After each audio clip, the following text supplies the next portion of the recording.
Fox 5 is hearing from lawmakers tonight, eager to support or scrutinize the bill. Though the governor's office says there's little chance a deal could affect your property taxes, Clark County sources are watching what happens closely. Fox 5's Jacqueline Schultz explains.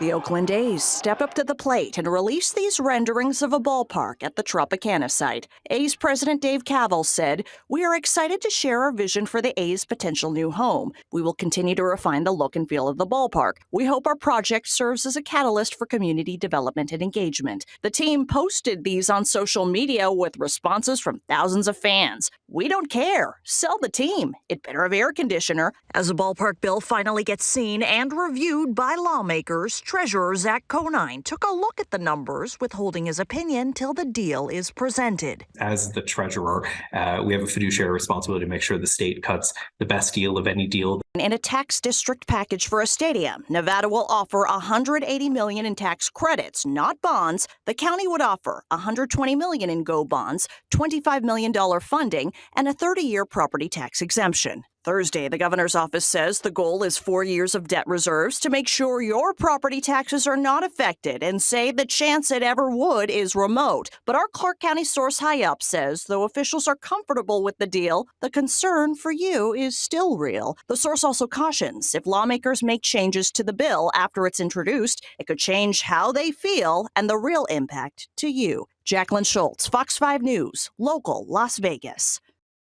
The state first needs a budget before a ballpark. Senate Democrats say if there's no budget to analyze tax breaks, they can't pass a ballpark bill. And both the Speaker and Senate Majority Leader say if there's a special session, they will only review the budget.